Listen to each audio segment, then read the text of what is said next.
Ladies and gentlemen of the press, we have a statement as Azimio Coalition, One Kenya, which I'm going to read.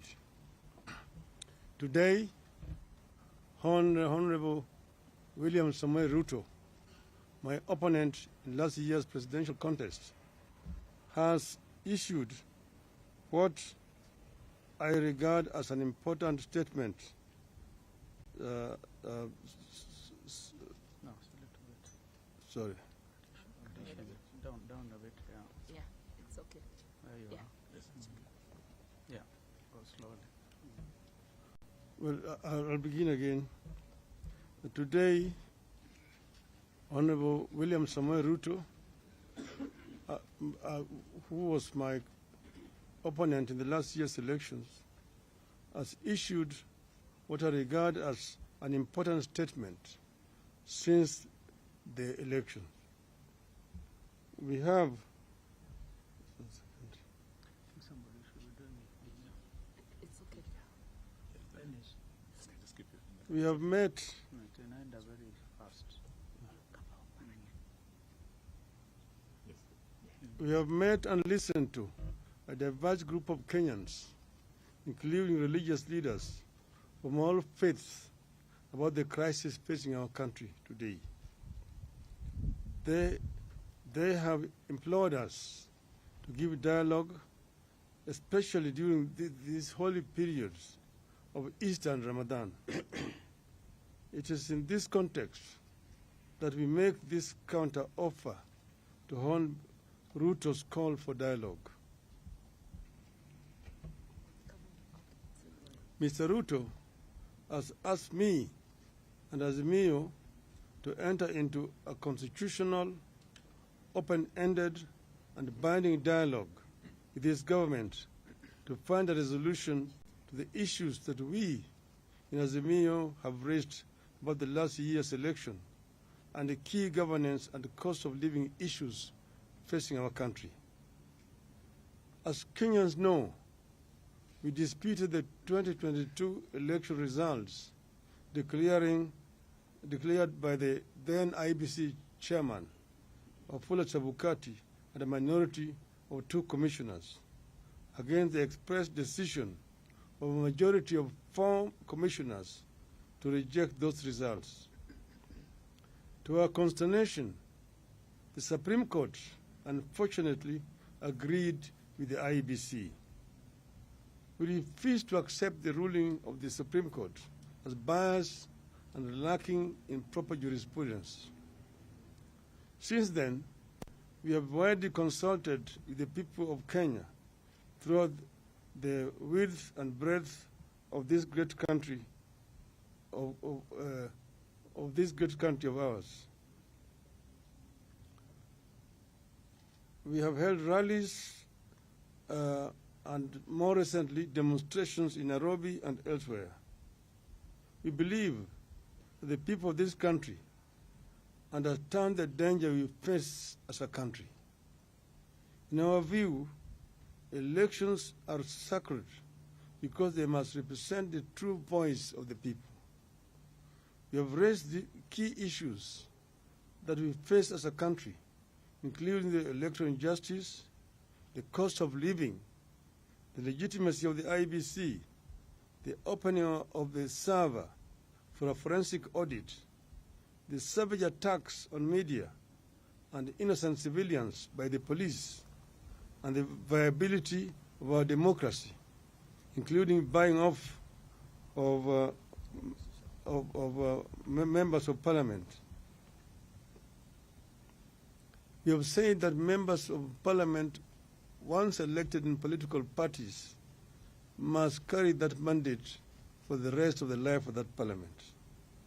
I believe that Kenya is today facing its worst crisis in decades, out of which we could recover or go the way of other failed states. As leaders, it is our responsibility in Azimio,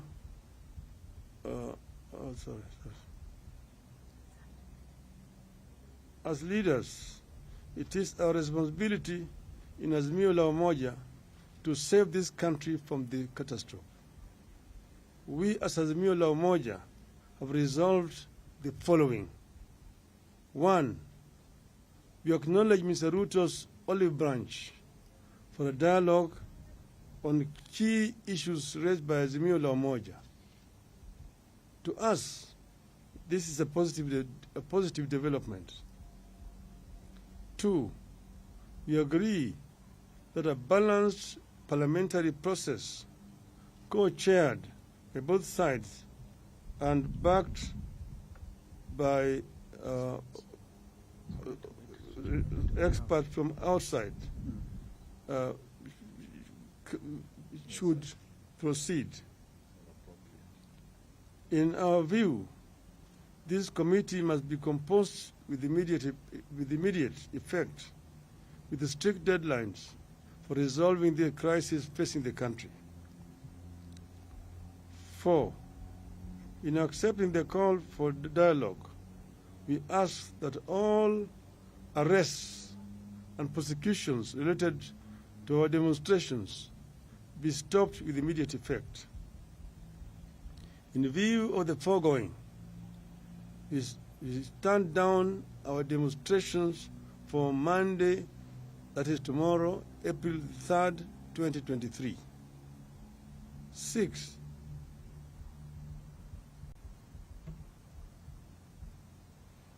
But in doing so, we want to emphasize that the right to assemble, to demonstrate, petition, and speak are ironclad as provided for in our Constitution. 7. Therefore, we reserve our rights to call for demonstrations should this process not bear fruit. Should there be no meaningful engagement or response from Hon Ruto to our counter-offer, we resolve to resume our demonstrations after 1 week. We have said several times that demonstrations, picketing, processions, petitions are enshrined in our Constitution, and therefore they are not criminal. We have also said that we as Azimio have never organized criminals to vandalize businesses of innocent, hardworking Kenyans. This is the work of our distractors. Our distractors have all the times tried to show these demonstrations as being violent and aimed at destroying businesses of other people. We want them to desist from doing so. And we want to underscore the point that demonstrations are a fundamental right of each and every Kenyan. Therefore, we would like to see other organizations, particularly human rights organizations, stand out and condemn these heinous acts which have been committed by the state. There have also been excessive use of force by the police. Police officers are meant to keep law and order. But if you find a situation where police officers are using live bullets against unarmed civilians, it is of course basically a reckless police force which wants to cause life which they are supposed to protect. We actually protest in the strongest terms possible about this violation of the fundamental rights of our people. We say that we are ready to embrace dialogue and that we will engage as long as Mr. Ruto and his team are ready to engage.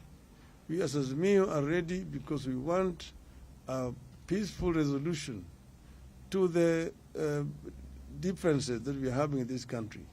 We want to strengthen our democracy. We want our election to have meaning, that how Kenyans vote is actually what is eventually announced by the Electoral Commission. And we have also said that we do not want to see the 4 commissioners who had said no to be sacrificed. We want those commissioners to be reinstated so that we can be able to move in as a country in a one and a united way. So we are ready as Azimio. I'm saying in conclusion, we are ready to engage. We will engage without any kind of coercion in whatever way. And this process could start as early as tomorrow. I thank you. Thank you.